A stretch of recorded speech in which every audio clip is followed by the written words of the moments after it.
You finally buy the asset everyone told you to hold. Your house appreciates. Your stocks go up. Your investment property gains value. You feel something you haven't felt in years. And right at that exact moment, that precise second where you exhale and think I made it, wealthy people are already 3 steps ahead, sitting in completely different positions, with completely different assets, making completely different money. And I'm going to prove it to you with numbers so specific and a pattern so clear that by the end of this video, you'll never look at your asset the same way again. Welcome back to Profit Plot. Let's get into it. So let me ask you something uncomfortable. What do you think wealthy people actually do with their assets? Most people picture a rich man sitting in a leather chair, watching his net worth climb on a screen, holding his properties and stocks for 30 years untouched, patient, disciplined, unmoved. That picture is almost entirely wrong. And here's how I know, not from theory, not from motivational quotes, but from how capital actually moves in the real world. The average holding period for a stock among institutional investors, the people with the real money, is 11 months, not decades. 11 months. Meanwhile, the average retail investor holds for an average of 5 to 7 years. Who do you think is compounding faster, the person gripping the asset or the person rotating through multiple cycles of growth? That is the entire argument of this video, and it starts with understanding one idea that most finance content never touches. The wealthy don't treat assets like possessions. They treat them like temperature. Let me explain exactly what that means. Here's a scenario almost every middle-class wealth builder falls into, and most don't even recognize it as a trap. You buy a property. Let's say you pay $200,000. You hold it for 6 years. Over those 6 years, the property appreciates at an average of 8% per year. After year 6, that property is worth approximately $317,000. You've made $117,000 in paper gains. Now here's the question nobody asks at this stage. What is that $117,000 actually doing for you? The answer, in most cases, is nothing. It is locked inside the walls of that house. It is generating zero cash flow if the property is sitting idle. It is not working. It is not compounding. It is not being deployed anywhere. It just exists. This is what I call the dead equity problem.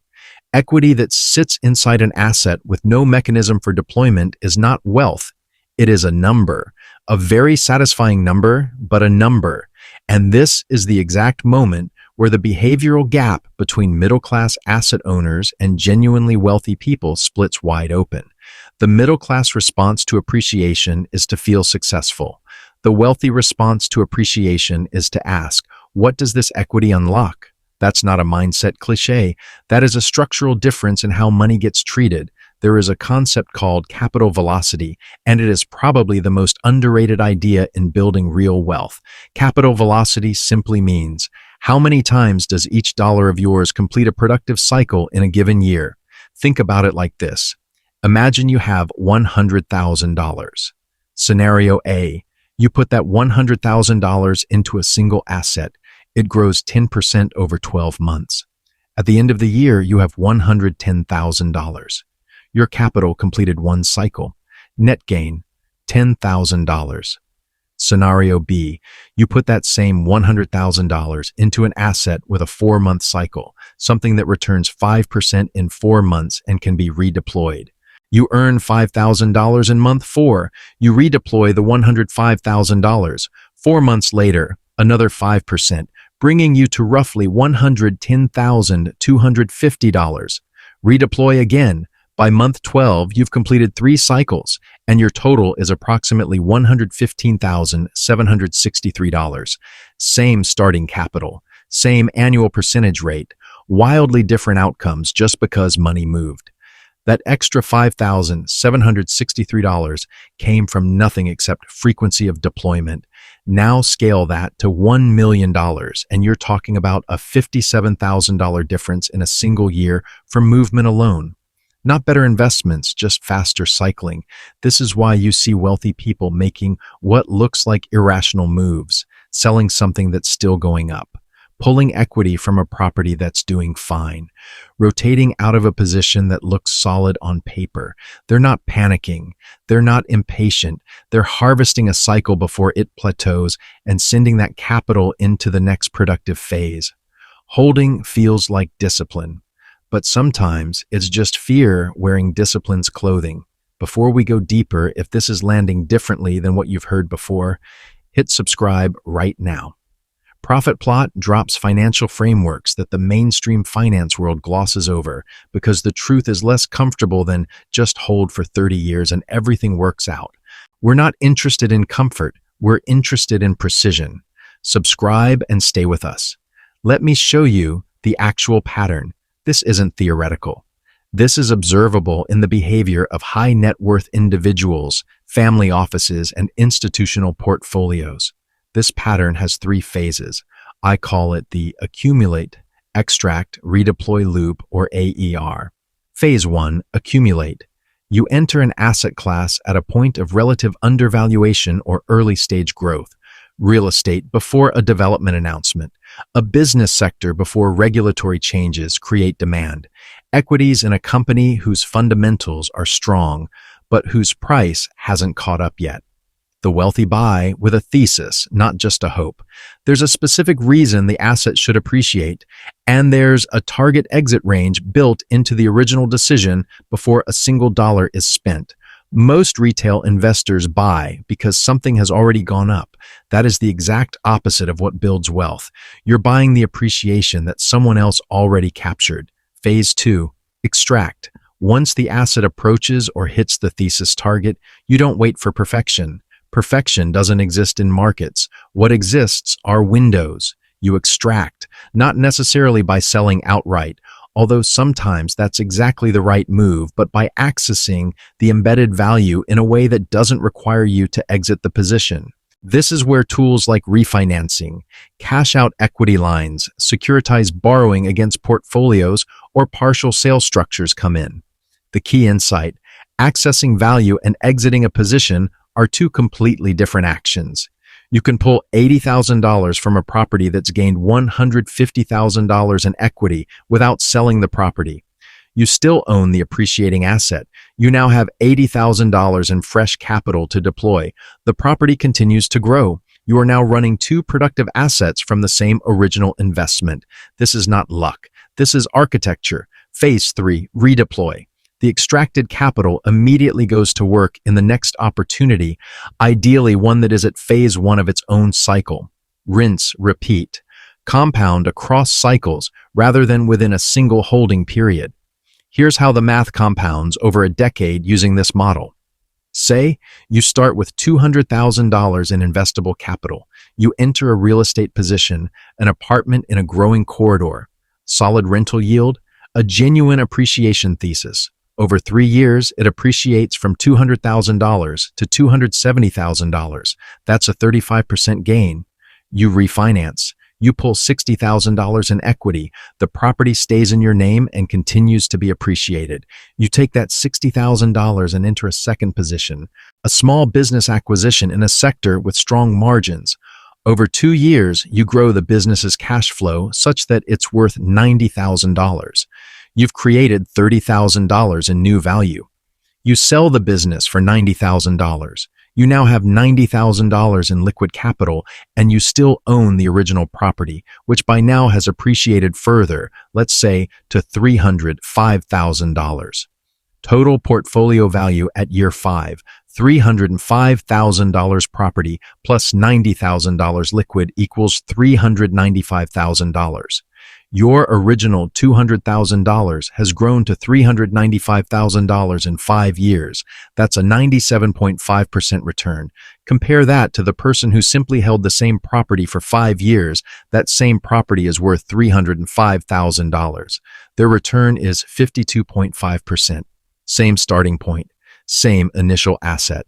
One person moved, one person held it. The mover nearly doubled the holder's outcome, not by being smarter, but by understanding that money in motion compounds faster than money standing still.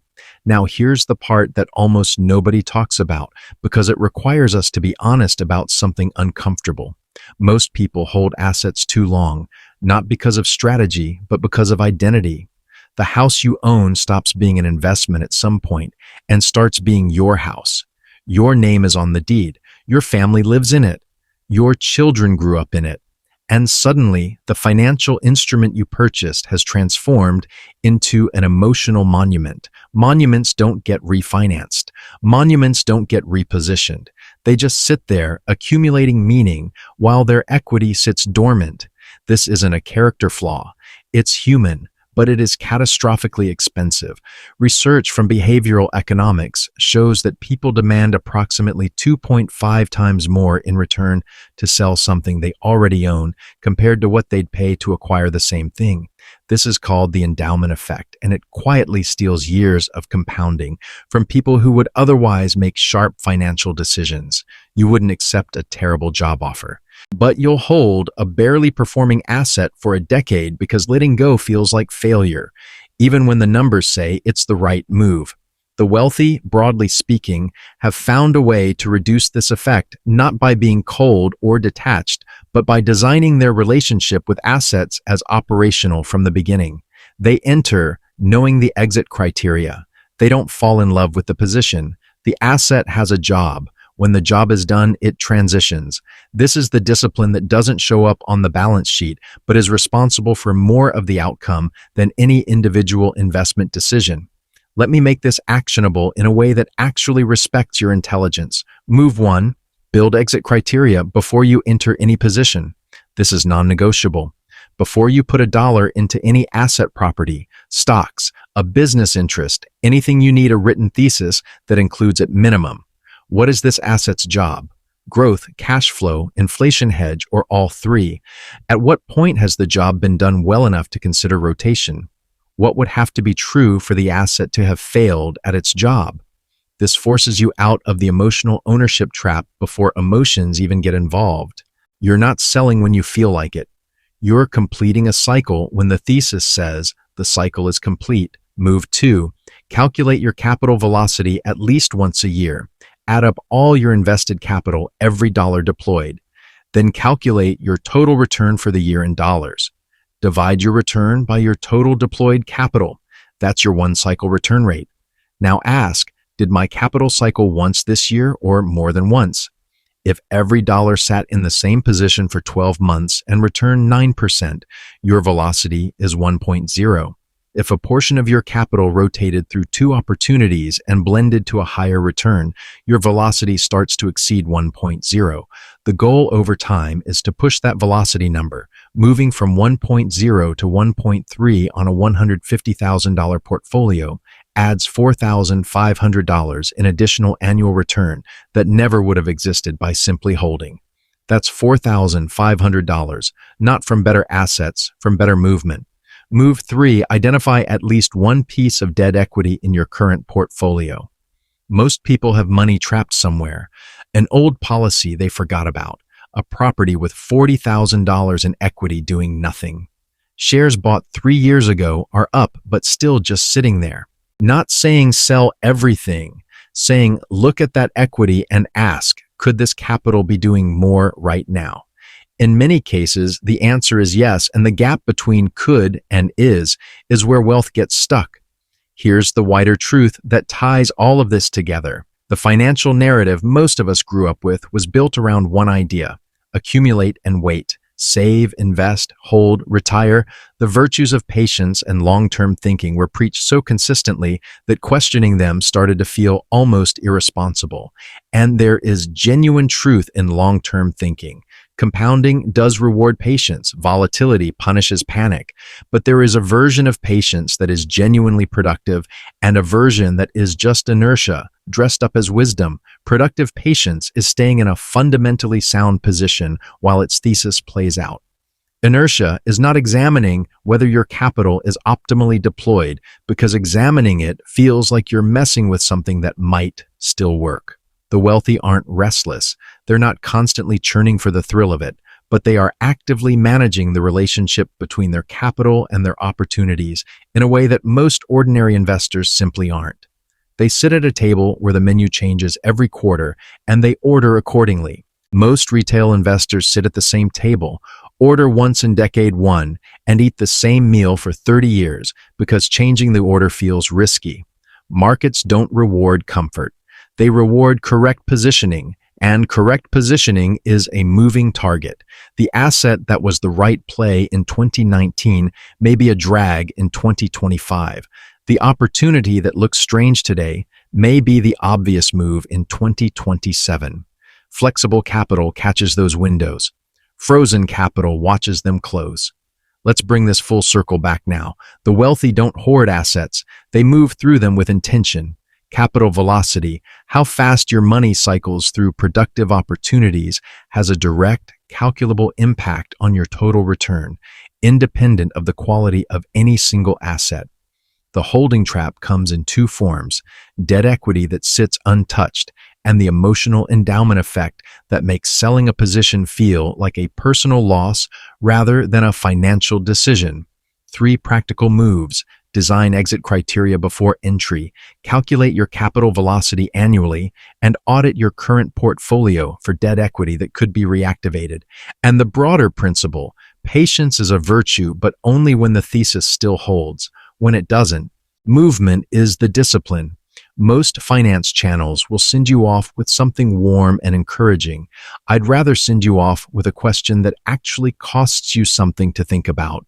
Right now, today, is there a dollar in your possession that you put somewhere and forgot about? A position you entered with intention but are now just holding out of habit because that dollar has a clock on it. Every month it sits dormant is a month it doesn't cycle.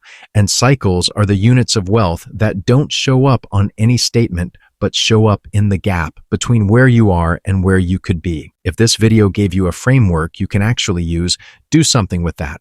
Subscribe to Profit Plot. Share this with someone who talks about money more than they move it, and drop a comment telling me what's the one asset in your portfolio that you know, deep down, you've been holding past its thesis. I read every single one. And the next video, it's going to show you exactly how to calculate whether your current investment strategy is winning on paper but losing in real capital output, because those two things are not always the same number. Don't miss it.